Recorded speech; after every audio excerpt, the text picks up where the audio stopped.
Hey, it's Mitchell from Cherry Audio, and in this video we're going to be talking about the Cherry Audio Chroma, which of course is an emulation of the classic Rhodes Chroma polyphonic synthesizer.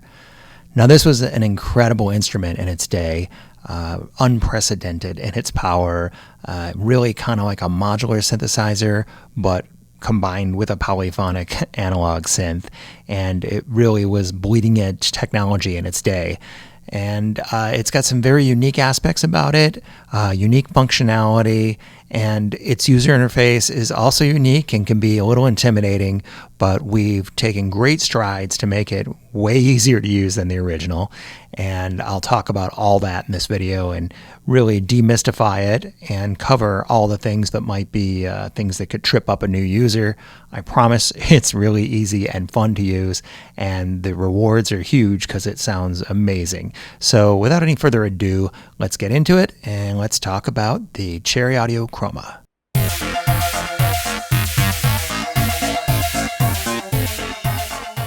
So before we get into the actual sound programming aspects of the Chroma, I'd like to talk about the user interface. It's a little different than standard knob and slider type synths, but it's pretty easy to navigate. And before I get into the Cherry Chroma, let's talk about the original Rhodes Chroma. Now the original Chroma used a system where you would press a button to select which parameter you wanted to edit, and then there would be a single data slider, and you'd move that data slider to set the selected parameter, and then next to that was a teeny tiny LED numeric display. You'd set your parameter with that, and then press the button to select the next parameter you wanted to edit. But the problem is the Chroma had a lot of menus, and a lot of these menus had many different choices. Up to 16. So the way the original Chroma handled this was, instead of having a menu like you're seeing here, it would just say 0, 1, 2, 3. So when you press that button and then you move the data slider, the LED number display would show 0, 1, 2, 3, 4, 5, 6. Then you would refer back to this handy-dandy card, which showed what all those numbers corresponded to. Now, most users would have this printed up large and laminated, and you would have to constantly refer to this to know what, for example, keyboard algorithm number 7 was, as opposed to keyboard algorithm number 8. So this is why the original Rhodes Chroma has a bad reputation as being a difficult to use or program synthesizer, because you are constantly having to refer back to this card. So with the Cherry Audio version, this was not going to fly. We weren't going to make users do this kind of madness. On the original Rhodes Chroma, printed on the bottom half of each button was a number from 1 to 50. And these corresponded to the program number of stored patches when you were in the patch select mode. But if you're familiar with Cherry Audio instruments, we've got this really cool patch browser up here, so none of that's necessary. So that left us with the ability to use that little black space to display information about the parameters. For standard parameters that have like a 0 to 100 type value, like glide here, if you click on it, the number goes up and down as you drag, and there's a little teeny red slider, and also there's this little translucent triangle back here, which helps to let you know small value, big value.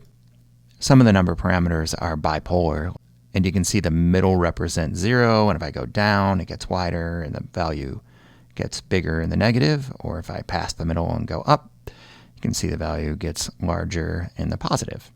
The other kind of control that you have is going to be a menu-based control, like this one, for example, and you just click on it and select what you want.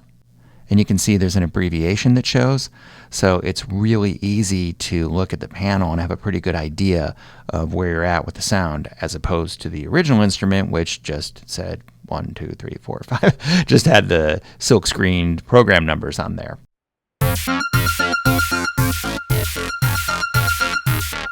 In order to get started programming Chroma, it's really important to understand its voicing architecture.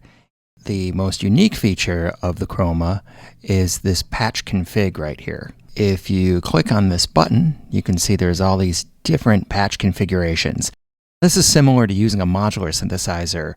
Now, if you look at the diagram up here, you can see this is really straightforward. We've got an oscillator going into a filter, going into an amp or VCA.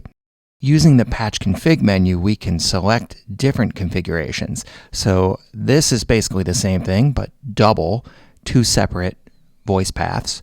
And if we select some of the other ones, they get more esoteric. This is with oscillator sync, but some of them are kind of unusual. Like this one, you've got filter FM, where you've got the B path, oscillator B, filter B, amp B, feeding into the modulation for the filter A cutoff frequency. So you can get some really wild audio rate modulation in the filter. So there are 16 different patch configurations, and these are all fully explained in the user guide online in the Appendix 1 patch configuration section. So at any given time, depending on the patch configuration, you generally have two independent voice paths, a separate oscillator, filter, and amp. And you can see these are A and B. And the way the user interface works in Chroma is that you have one set of controls, which is controlling, for example, the A path, or if I switch in edit mode over here to B, now these controls are controlling the B path. You can see that these change here. It says glide B, sweep B, so forth. If I switch to A, these will say A. And you'll also notice that the boxes up here turn orange to indicate what the active set of controls is. So if I switch to B, these turn orange. You can also program A and B at the same time by hitting Edit AB, and these all go orange at this point. And what happens is the controls will not change when you switch to Edit AB. If you manipulate a specific control, it will now jump to that value for both A and B. But until you alter the control, nothing has changed. A couple of other things I want to point out while we're talking about programming sounds. All of the blue and green buttons are separate for the A and B path. So in other words, if Edit A is selected over here, that means that all the blue and green controls only apply to voice path A. And if I switch to Edit B, now all these controls apply to voice path B. And also I want to point out that the control section parameters are global for A and B. So these do not change. Only the blue and green ones do. Also the patch configuration, you can also click on the diagram up here. It's the exact same thing as clicking the button. And also notice that not all of the patch configurations have an A and B audio output. In other words, if I'm on dual layers, you can see A, you can see B, and these get summed to one audio output. But if I go to, for example, filter FM, you can see the B path does not come out the right side. It goes to modulate the filter. So what that means is you're only going to have audio output on A. So there's a couple things to keep in mind. First of all, if you hit the solo button and you're in Edit B, you're not going to hear anything. Additionally, same kind of thing here. You've got these sliders to adjust the voice volumes, which are the voice paths. And again, you're not going to hear anything on B if you're in one of the patch configurations that doesn't use the B side output.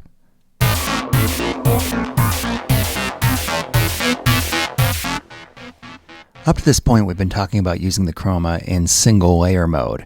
Now, this is different than the A and B voice paths. When you're in single layer mode, it's essentially like using one Chroma instrument. If you're in double layer mode, this is like having two completely separate Chroma instruments.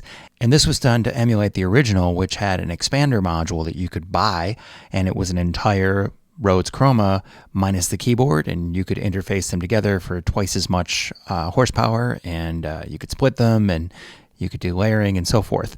So what we've done is when you're in double mode, the voice paths are A and B for the main Chroma, and then on the expander, it's C and D. They function the same way. We just chose to call the expander voice paths C and D just to make it a little easier to keep it all straight.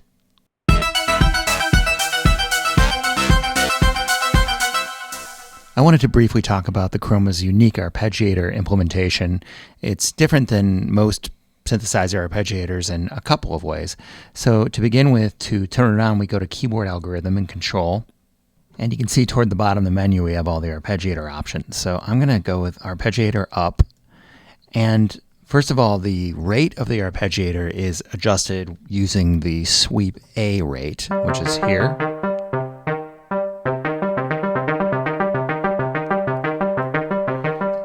Now, what's unique about it is that it does not have a range control.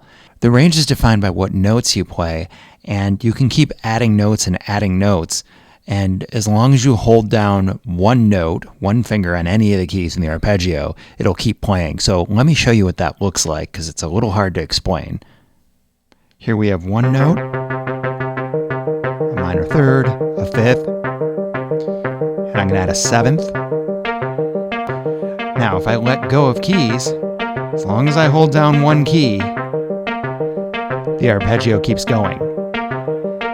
If I want to expand the range even further, I can keep adding notes. And if I let go of all keys, it stops and resets. Another unique thing about the arpeggiator that you might have already noticed is it responds to velocity. So if I hit one note quietly, and then I whack the next one, and then another quietly, it remembers how hard you hit each individual note.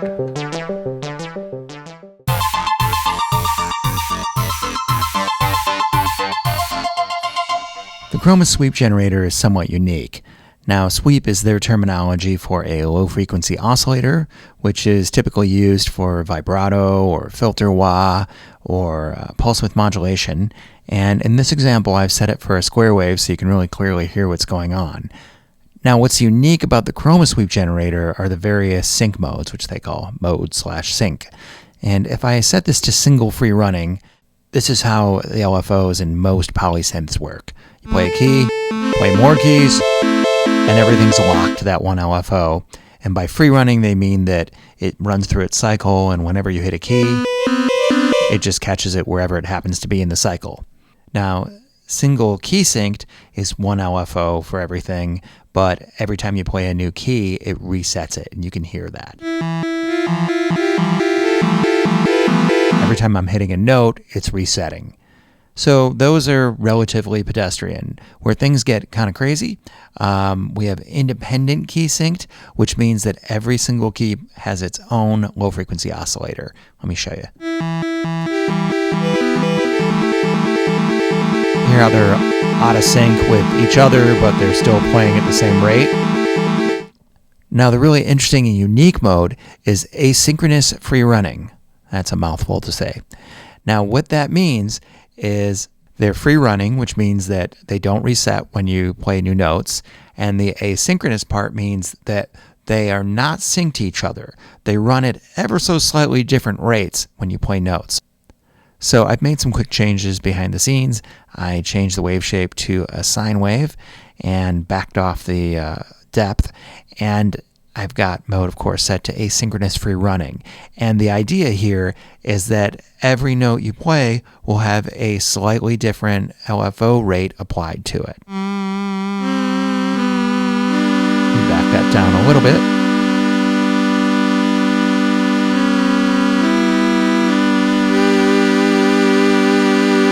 Now, obviously, this is a pretty simple, basic patch, but the idea is that it will sound more like an orchestral performance where every player in the orchestra has a different vibrato rate. And of course, you can apply this sweep to the filter cutoff or to all kinds of other parameters. Another unique aspect of the Chroma sweep generators is that when you're applying them to pitch mod, each one of the pitch mod buses has a different maximum depth setting. And we believe this was done to optimize each one of them for certain purposes. Specifically, Mod 1 has about a whole step of range, and I set up a patch here with a square wave to show you. So as I increase the range, it's about a whole step, up or down. And then Mod 2 is a little bit more than a fifth. And then Modbus 3 has a super wide range. It's about 5 octaves and a tritone, if I remember right. I'm going to play a really low note so you can hear this properly.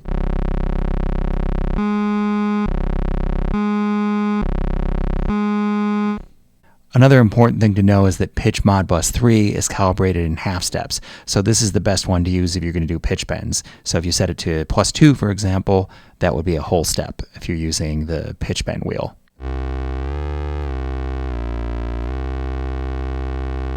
The Chroma's oscillator controls are over here where it says Waveshape A, and if we click on the Waveshape menu, you'll see we have Sawteeth, which is a little different than Sawtooth, and I'll explain that in a moment. And we have Pulse and then Noise selections. Now, if we've opened up a default patch by hitting New up here, and we select the Pulse wave, and we play notes, you won't hear anything. And the reason for that is because the width has to be at a non-zero setting. So if I bring this up, we'll hear the familiar pulse width sweep. Now you may be asking, why did we make the width default to 0 when most synths you'd have this default to 50%, so you'd have a pure square wave like that. Well, the reason we didn't do that is because if I go to the Sawteeth setting, it's this sort of funny doubled octave sawtooth.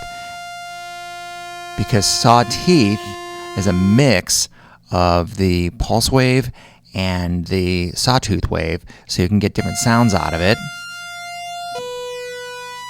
And you can hear it's sort of like a pulse width swept sawtooth wave, which is very convenient. But at the 50 setting, it has a very pronounced octave up harmonic, and we were concerned that when folks just set it to a sawtooth wave, it would sound like a funny sawtooth wave and they might not know. So we had to pick one compromise. So like I said, if you're using the pulse wave, make sure you set that width on a non-zero setting.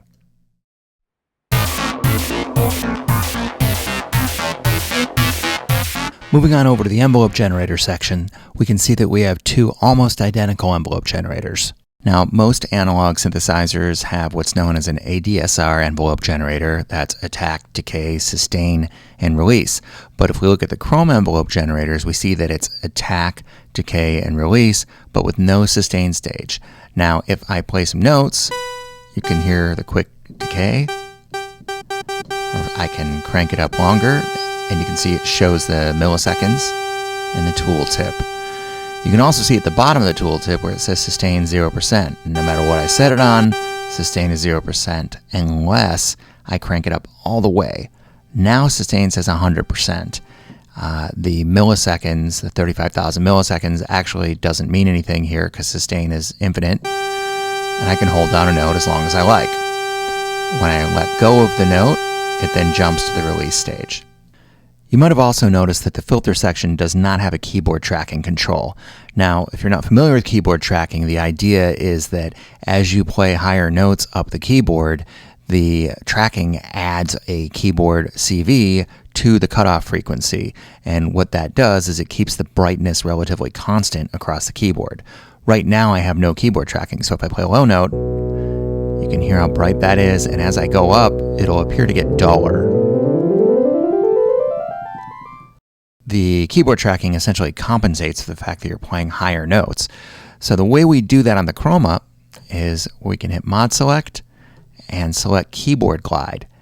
And the keyboard glide voltage is a voltage that increases across the keyboard and is summed with the low pass frequency over here when we turn up the mod depth. Sorry, that was a mouthful. And now we can get a somewhat constant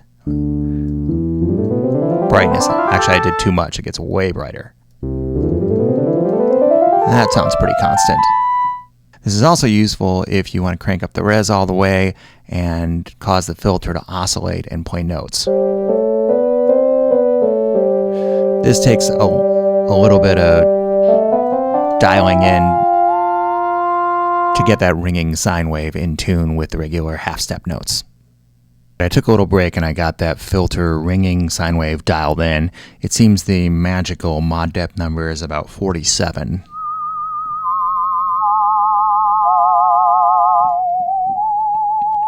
Added a little vibrato over here with the sweep generator as well.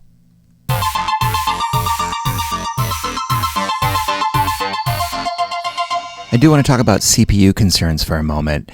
Now, all of this, of course, depends on what kind of computer you're using. If you're using a really late model, new PC or an M2 Mac or an M1 Mac, as I am, you probably won't see a lot of problems with CPU. But if you're using a computer that's 5 years old or 10 years old, you may run into some issues. So I want to go over a couple things that can help you steer clear of those issues. Total number of voices is certainly a consideration. It defaults to 8 per Chroma. When I say per Chroma, I mean the Chroma and then the expander. You can set these separately. But if you've got both of these on 16 voices and you're wailing away, you might see issues with an older computer. Another thing to be mindful of is the keyboard algorithm setting. The polyunison setting we found can be a CPU hog. The reason for that is because the way polyunison works is that it plays all of the voices and divides them up depending on what you're currently playing. So in other words, if I've got number of voices set to 16 and I play one note, then I'm going to hear 16 voices under that one note. If I play 2 notes, I'll hear 8 notes per. If I play 4 notes, I'll hear 4 notes per key, and so on. So it's basically always playing the maximum number of voices. So you can see where that could possibly cause CPU issues. Another thing that can be heavy on CPU resources are using the effects in double mode. Now let me explain what that is. When Chroma is in the double layer mode, that is regular Chroma and the expander, it can have either one common set of effects for the entire instrument, or it can have independent effects chains for the regular Chroma and for the expander. So let's take a look at that. If I click on the effects button, see this button here? It says effects mode. See where it says dual layer? This means that we have separate effects for each instrument. If I put this in global effects, this means that we'll only have one set of effects for the entire thing. And when it's in global effects, if I go up to the expander up here, you can see that the button is grayed out. I'm clicking on it and nothing happens. And that's because this one set of effects is affecting both instruments. If I put this in dual layer effects, you can see the button comes back to life, and now we have a separate effects section up here. So that's all for now. We hope you found this video really helpful and informative. There is a whole lot more information about the Chroma available in the user guide, which you can access by just clicking on this little question mark right here. And we hope you enjoy the Chroma as much as we do and make some incredible music with it.